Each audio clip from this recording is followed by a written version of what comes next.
E aí galera, tudo bem com vocês? Vamos aí para mais um giro de notícias sobre o Cruzeiro, com questões importantes que têm movimentado o ambiente do nosso clube. Meu nome é Emerson Araújo, esse é o canal 6x1 e desde o início eu peço para você deixar o like no vídeo, se inscrever no canal caso ainda não seja inscrito e usar os comentários para deixar a sua opinião sobre cada um dos assuntos. Sempre lembrando que esse vídeo é feito com patrocínio do OneFootball, que é um aplicativo muito completo, tem tudo que envolve esse universo do futebol, estatística, transferências. Nessa temporada exclusivamente, eles estão também transmitindo alguns campeonatos pelo mundo. Eu sempre falo aqui da Bundesliga, né, que é a principal liga, mas eles estão transmitindo também todos os jogos da segunda divisão da Bundesliga, do campeonato alemão. E para quem não tá ligado, a segundona alemã tá com alguns times tradicionais, a exemplo do que a gente tá vendo aqui no Brasil, né? Lá eles têm o Schalke 04, o Werder Bremen e o Hamburgo, para falar aí as três principais camisas que estão sofrendo, assim como o Cruzeiro, Grêmio e Vasco. E nesse final de semana a gente pode ter definição, por exemplo, com o retorno do Schalke 04 para a primeira divisão. Schalke 04 que é muito parecido com o Cruzeiro, pelo menos na questão do uniforme. E o jogo que pode marcar esse retorno do Schalke à elite será nesse sábado, 3h30 da tarde, e você pode assistir esse e todos os demais jogos da primeira ou da segunda divisão do campeonato alemão de graça lá no OneFootball. É só baixar o app pelo link da descrição, ir na aba Jogos, depois na aba Assista. Aí é só escolher o jogo que você quer ver, não precisa incluir cartão de crédito, nada disso. O OneFootball é um aplicativo totalmente gratuito, está disponível tanto para Android quanto para iOS e o link para você baixá-lo está aqui na descrição do vídeo. O Cruzeiro abriu hoje a venda de ingressos para os sócios, né, visando o jogo de domingo contra o Grêmio, 4 horas da tarde lá no Independência. Eu vou deixar o link aqui na descrição desse vídeo com todos os detalhes da matéria lá no site do Cruzeiro, os valores, setores, tudo certinho. A novidade dessa vez é que o clube fez um combo, né, que você pode comprar os ingressos tanto para o duelo contra o Grêmio, quanto para o duelo do meio de semana contra o Remo,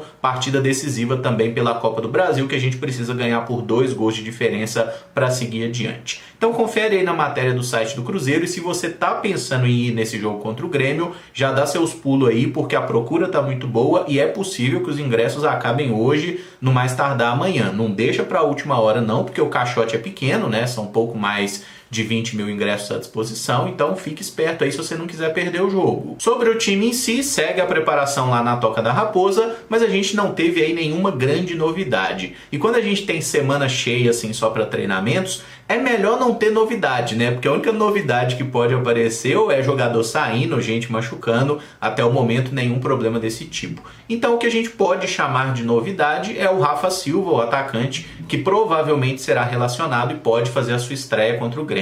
Mas não vejo nenhuma chance dele ser titular, deve ficar no banco mesmo. E nesse jogo a gente tem que ter uma atenção especial com a lei do ex, porque o Grêmio tem nada mais, nada menos do que 6 atletas que já passaram pelo Cruzeiro. Nem todos devem jogar, mas são 6 atletas no elenco. Tem o Edilson, lateral direito, o Diogo Barbosa, lateral esquerdo, esses que foram campeões de Copa do Brasil aqui com a gente. O zagueiro Rodrigues, esse eu acho que pouca gente deve se lembrar dele no Cruzeiro, porque ele não jogou pelo profissional, só teve uma passagem pela base e na época ele utilizava o nome de Tonhão, né? O Rodrigues foi depois. O volante Lucas Silva também segue lá no Grêmio, né? Um multicampeão aí pelo Cruzeiro, ganhou 2 brasileiros, ganhou 2 Copas do Brasil mais pra frente, além de alguns campeonatos mineiros também. Tem o Jonathan Robert, que teve uma passagem muito curta aqui pelo Cruzeiro no início de 2020, ficou menos de 6 meses, também não fez nada de muito relevante. E por fim, Diego Souza, que muita gente não lembra, mas ele teve uma passagem pelo Cruzeiro em 2013, é campeão brasileiro com o nosso clube e inclusive fez o nosso primeiro gol naquela campanha, numa goleada por 5-0 para cima do Goiás,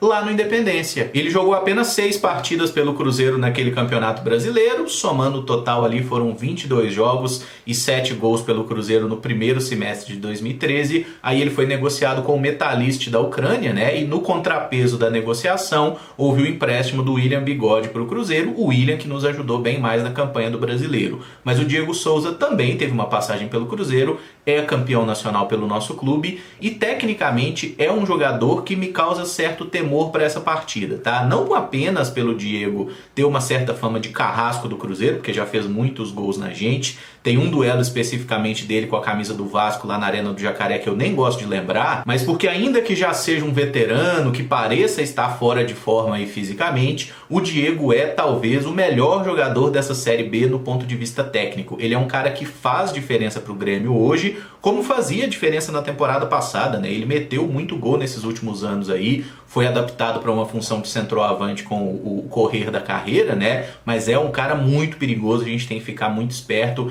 Eu respeito demais a figura do Diego Souza. De certa forma, ele representa para o Grêmio essa referência ofensiva que o Edu representa para a gente. São caras muito decisivos e nesse tipo de análise de elenco que a gente vê o tanto que o Grêmio é favorito nessa disputa de Série B. Por quê? O Grêmio, ao contrário do Cruzeiro, do Vasco, do Botafogo, de todos os demais clubes que caíram, ele não caiu em crise financeira. Ele é um clube bem organizado. Então ele pode manter uma série de jogadores que tem um patamar salarial que o Cruzeiro não pode ter nenhum deles, por exemplo, né? Se você pegar qualquer jogador do Cruzeiro hoje, nenhum jogador do Cruzeiro tem um salário perto do que ganha o Diego Souza, um Diogo Barbosa, o Lucas Silva. O Grêmio tem condição de ter jogadores melhores que a gente. E é por isso que eles são, de fato, favoritos. Mas isso não significa que nós vamos perder. O Cruzeiro vai entrar em campo nesse domingo e tem totais condições de vencer essa partida. Com o Independência lotado, a nossa chance aumenta ainda mais. Nessa quarta-feira, apareceu um rumor de que o Zé Ivaldo poderia deixar o Cruzeiro e voltar para o Atlético Paranaense, clube que o emprestou pra gente até o fim do ano.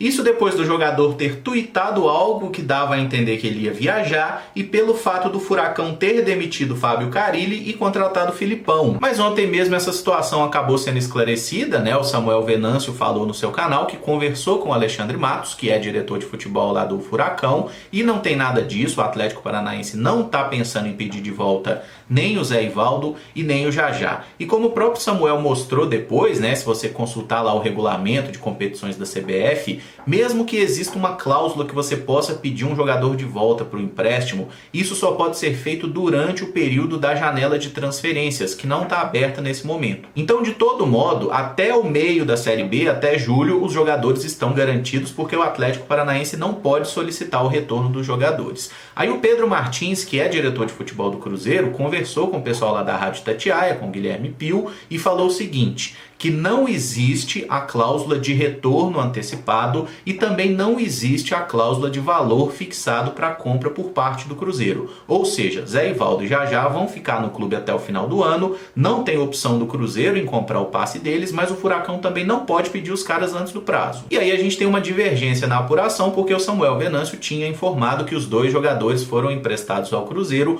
com um valor fixado para compra. Quem é que está certo nessa história? Não sei, é impossível a gente ter essa certeza só lendo o contrato mesmo para bater o martelo, né? Porque acho que tanto o Samuel Venâncio quanto o Guilherme Pio são bons jornalistas, caras que já se mostraram fontes confiáveis em outros momentos, tá? Agora, a gente não precisa entrar muito nessa questão. O importante é que os atletas vão seguir ligados ao Cruzeiro até o final da Série B, porque o diretor do Atlético Paranaense falou que não pensa em pedir o retorno e o diretor do Cruzeiro falou que não tem essa opção. Então os atletas vão ficar aqui e a gente pode ficar sossegado. A minha vontade enquanto torcedor é que o Cruzeiro tivesse aí valores especificados de compra para esses dois atletas em valores bem acessíveis, né? Mas isso aí nós realmente não saberemos. O Zé Ivaldo, pelo menos, eu acho que é um cara que subiu o nível da nossa defesa, desde que ele estreou, tem feito partidas muito boas. O Jajá tem oscilado um pouco mais, faz um jogo bom, outro jogo meio merda, mas enfim, acho que são dois jogadores que vão ser muito úteis, tomara que nos ajudem até o final da Série B e que seja a última Série B da nossa história, que o Cruzeiro suba para nunca mais cair. E nessa pegada dos empréstimos com opção de compra, o Super Esportes lembrou a situação do atacante Stênio, que está no Torino da Itália, cedido até 30 de junho.